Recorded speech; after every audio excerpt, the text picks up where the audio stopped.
Hello everyone. आज हम लोग ओलिगोपोली मॉडल्स के बारे में पढ़ने वाले हैं।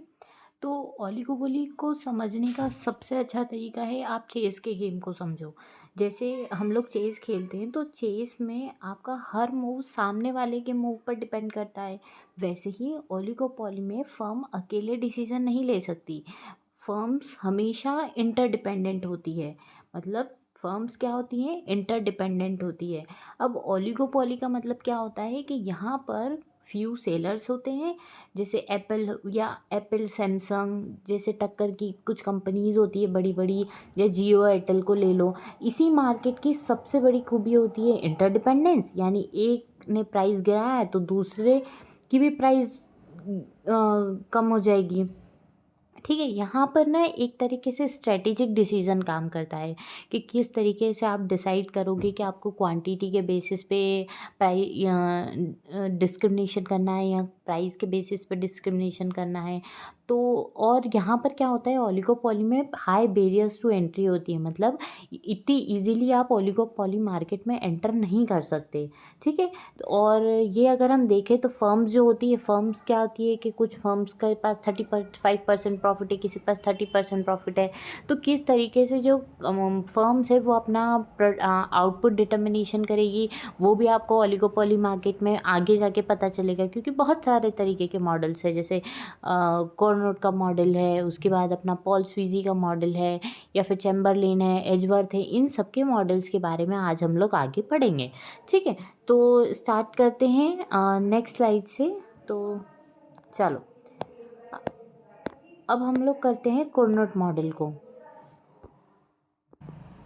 देखो, अब हम कोर्नोट का मॉडल पढ़ेंगे। कोर्नोट के मॉडल में क्या है, ये कोर्नोट का मॉडल 1838 में आया था। कोर्नोट का मॉडल जो दिया था वो दिया था अगस्टिन कोर्नोट ने। किसने दिया था? अगस्टिन कोर्नोट ने ये मॉडल दिया था। इसका अगर हम लॉजिक देखें तो ये था कि कोर्नोट कहता था कि एक फर्म को लगता है कि जो उनका राइवल फर्म है, मतलब जो कॉम्पिटिटर फर्म है, वो हमेशा कांस्टेंट रहेगा। जैसे कि अगर जो ए है, मान लो ए आपके 100 यूनिट्स बना रहा है, तो फर्म बी सोचेगी कि ठीक है, ये तो 100 ही बनाएगा, बाकी मार्केट तो मेरा है ना। ऐसा होता है। अब अगर हम रियल लाइफ का एग्जांपल मैं आपको इसके लिए दूं तो ऐसा मान लो कि जैसे दो बड़े प्याज के व्यापारी हैं, या फिर दो बड़े व्यापारी हैं। वो एक दूसरे को से नहीं प्राइस से कॉम्पीट नहीं कर रहे। वो किससे कॉम्पीट कर रहे हैं? वो क्वांटिटी से कॉम्पीट कर रहे हैं। वो क्या सोचेंगे कि वो एक दूसरे को प्राइस से नहीं देखेंगे, ये देखेंगे कि जो आपका मंडी है, मंडी जहाँ पर सारा माल बेचते हैं, वहाँ मंडी में कितना माल है, कितनी क्वांटिटी लाना है, उस पर compete करते हैं। ठीक है, अब रिजल्ट क्या होगा, दोनों मिलकर क्या करेंगे, मोनोपोली से तो ज़्यादा आउटपुट प्रोड्यूस करेंगे और परफेक्ट कंपटीशन से कम करेंगे। तो क्या हो जाएगा, 2/3 आउटपुट आपका प्रोड्यूस होगा। इसी को हम कोर्नोट का मॉडल कहते हैं। सिंपल हमको समझना है कि कोर्नोट जो होता है, मोस्टली जो एग्जाम में चीज़ें पूछी जाती है वो यही पूछी जाती है कि कोर्नोट का मॉडल किस पर बेस करता है। तो कोर्नोट का मॉडल जो आपका मार्केट है वो पूरा क्वांटिटी पर बेस करता है, क्वांटिटी पे डिपेंड करता है। ठीक है, नेक्स्ट हम लोग जाते हैं, नेक्स्ट हम पढ़ेंगे बर्ट्रेन का मॉडल। चलो, नेक्स्ट बर्ट्रेन का मॉडल जो है, इन्होंने कुर्नोट को गलत बताया था। इन्होंने कहा था कि कुर्नोट ने बातें गलत बोली है, कुर्नोट क्वांटिटी पे बढ़ता है, पर एक्चुअल में क्वांटिटी से मार्केट डिटरमाइन नहीं होता है। वो कहते हैं कि जो कस्टमर है उसको क्वांटिटी से कोई मतलब नहीं होता है, उसको सस्ते प्राइस से मतलब होता है। यहाँ पर लड़ाई किस बात की होती है? प्राइस की होती है। अगर फर्म ए 100 का सामान बेच रहा है तो फर्म बी 99 में सामान बेच देगा। तो हम क्या करेंगे, हम 99 वाले का ही सामान खरीदेंगे ना, क्योंकि ये हमको क्या है, सस्ता पड़ रहा है। तो यहाँ पर मार्जिनल कॉस्ट जो है, मतलब ये तब तक चलेगा जब तक जो आपकी मार्जिनल कॉस्ट है ना वो ना गिर जाए, तब तक हम यहाँ पर कंपटीशन करते हैं प्राइस को लेके। अब बर्ट्रेन के मुताबिक ना सिर्फ दो फर्म्स ही मार्केट में है जो परफेक्ट कंपटीशन जैसा माहौल बना सकती है। इसमें कंज्यूमर का फ़ायदा है और जो प्रोड्यूसर है उसका क्या होता है, नुकसान होता है। अब यहाँ पर आप 100% मार्केट की बात करते हो। नॉर्मल प्रॉफिट कब होता है? नॉर्मल प्रॉफिट हम किसको बोलते हैं? ज़ीरो इकोनॉमिक प्रॉफिट को बोलते हैं। ठीक है, तो आपको समझ आया कि बर्ट्रेन का मॉडल 1883 में आया था, जिसमें हम जो फर्म्स थी वो किस पर कॉम्पीट कर रही थी, वो प्राइस पर कॉम्पीट कर रही थी। समझ आया? चलो नेक्स्ट मॉडल पे चलते हैं। नेक्स्ट मॉडल हमारा है एजवर्थ का मॉडल। अब एजवर्थ ने ना एक रियलिटी चेक दिया था। एजवर्थ ने कहा था कि कैपेसिटी कांस्टेंट होती है, क्या होती है, कैपेसिटी कांस्टेंट की बात की थी एजवर्थ ने। एक मिनट, हाँ, कैपेसिटी कांस्टेंट की बात की थी कि मान लो एक होटल फुल हो गया है, तो वो सस्ता कमरा नहीं दे सकता क्योंकि वहाँ तो एक फुल हो गया है ना। अब जब एक फर्म की कैपेसिटी ही ख़त्म हो जाती है तो दूसरी फर्म मौके का फ़ायदा उठाकर प्राइस बढ़ा देती है। मान लो जैसे होटल ए है और होटल बी है, ठीक है। अब होटल ए में क्या हो रहा है कि 10 रूम की कैपेसिटी है, 10 रूम ही क्या हो गए, फुल हो गए। तो होटल बी क्या करेगा, इस चीज़ का फ़ायदा उठाएगा कि इसके पास 10 रूम थे, 10 ही फुल हो गए। इसके पास मान लो 10 ही रूम इसके पास है पर इसके सिर्फ 8 ही रूम फुल हुए हैं, 2 रूम इसके खाली हैं। तो ये 2 रूम के लिए क्या कर देगा, प्राइस क्या कर देगा, बढ़ा देगा। मतलब कैपेसिटी को लेके ये क्या करते हैं, कॉन्फ्लिक्ट करते हैं। अब जब प्राइस होती है वो कभी भी टिकेगा नहीं एक जगह, कभी नीचे हो जाएगा वॉर के चक्कर में, कभी स्टेबल इक्विलिब्रियम हो जाएगा, ठीक है। अब शॉर्ट रन में हमारा रिएक्शन कर्व कैसा होता है, इस टाइप से होता है। लॉन्ग रन में कैसा होता है, इस टाइप से होता है, डाउनवर्ड जिसको हम बोलते हैं। चलो नेक्स्ट, ये हाँ एक चीज़ और कि ये जो प्राइस वॉर है एक जगह टिकता नहीं है, इक्विलिब्रियम होता है, कभी प्राइस हाइक होती है, कभी कम होती है कैपेसिटी की वजह से। तो ये हमेशा क्या होती है, ये एंडलेस साइकिल होती है, यहाँ पर एक स्टेबल इक्विलिब्रियम नहीं होता है। चलो नेक्स्ट हम लोग जाते हैं फोर्थ पे। फोर्थ हम लोग पढ़ेंगे स्टेकलबर्ग का। स्टेकलबर्ग मॉडल के बारे में हम लोग पढ़ेंगे। स्टेकलबर्ग मॉडल क्या कहता है, ये मॉडल उन लोगों के लिए जो पहले आओ पहले पाओ पे बिलीव करते हैं। मतलब जो पहले आ गया उसका फ़ायदा, ऐसा जिसको पहले आ गया उसको मिल गया, जो बाद में आएगा वो रह जाएगा।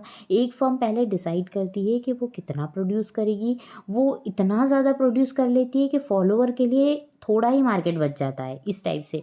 मतलब लीडर होता है ना, वो लीडर ज़्यादा प्रोड्यूस करता है और जो फॉलोअर होता है ना उसके लिए थोड़ा सा ही मार्केट बच जाता है। हमेशा हमको इसमें ध्यान रखना है कि जो लीडर होगा वो 1/2 मार्केट कैप्चर करेगा और जो फॉलोअर होगा वो 1/4 मार्केट को कैप्चर करेगा। देखो एक एग्जाम्पल से समझाती हूँ कि जैसे जब कोई नई टेक्नोलॉजी आती है, जैसे तो वो पहले आकर मार्केट का बड़ा हिस्सा कैप्चर कर लेती है और बाकी कंपनीज क्या करती है, सिर्फ उसको फॉलो करती है, ठीक है। अब यहाँ पर समझ आ गया ये वाला कॉन्सेप्ट। नेक्स्ट हम लोग चलते हैं चैम्बरलिन के मॉडल के ऊपर।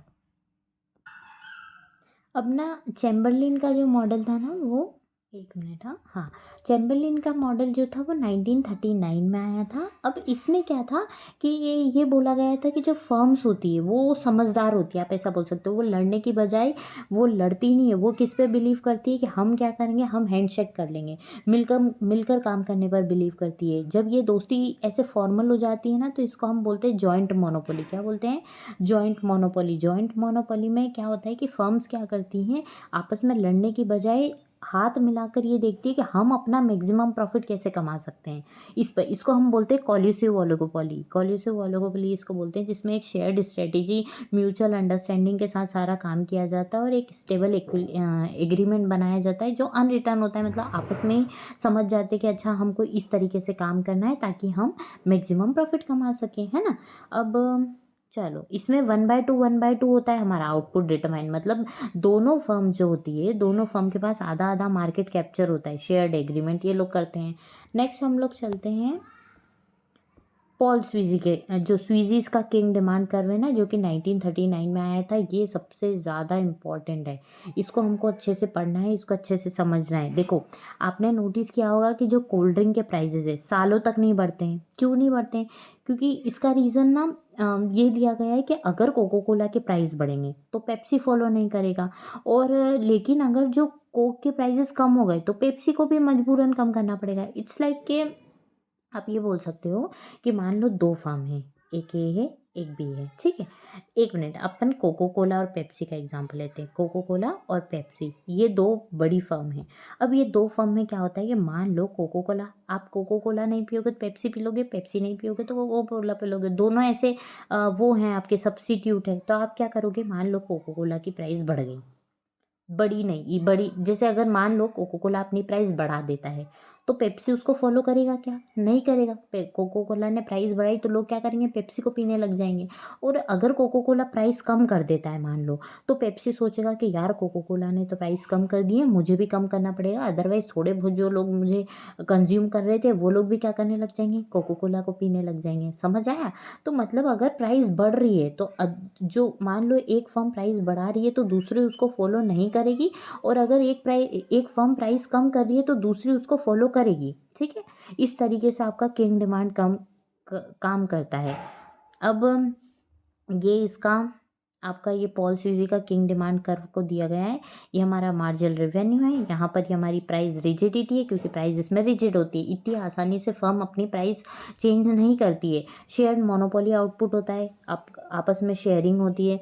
ठीक है, चलो ये वाला कॉन्सेप्ट आपको समझ आया। नेक्स्ट हम लोग चलते हैं कार्टेल्स के ऊपर।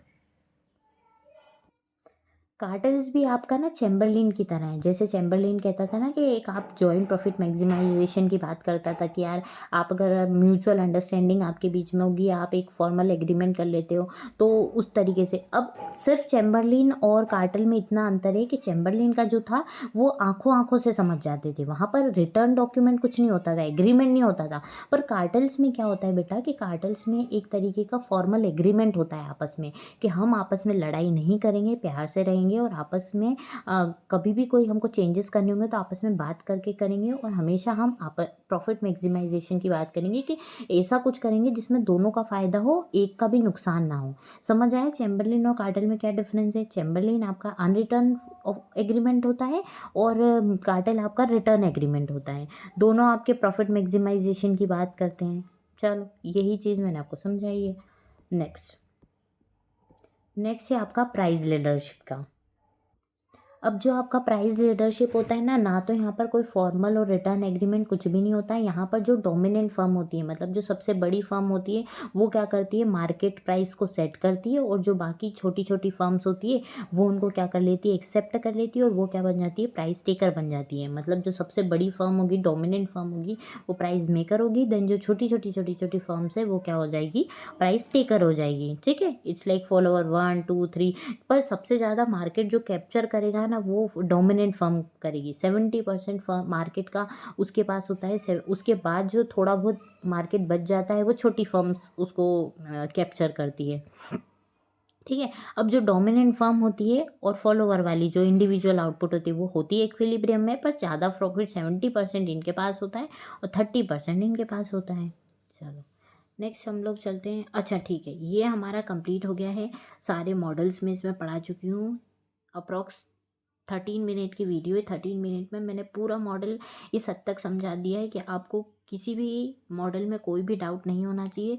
जितना एग्ज़ाम पॉइंट ऑफ व्यू से इन टॉपिक के बारे में पूछा जाता है उतना मैं कवर कर चुकी हूँ। फिर भी अगर आपको लगता है कि मैम मुझे इस टॉपिक को और ज़्यादा डिटेल में पढ़ना है तो आप कमेंट सेक्शन में बता देना, मैं अगली वीडियो उसके ऊपर बना लूँगी। तो अगर आपको मेरे वीडियोस पसंद आए तो आप मेरे चैनल को सब्सक्राइब कर सकते हो, वीडियोस को लाइक कर सकते हो, और अपने दोस्तों के साथ शेयर कर सकते हो। मिलते हैं नेक्स्ट वीडियो में।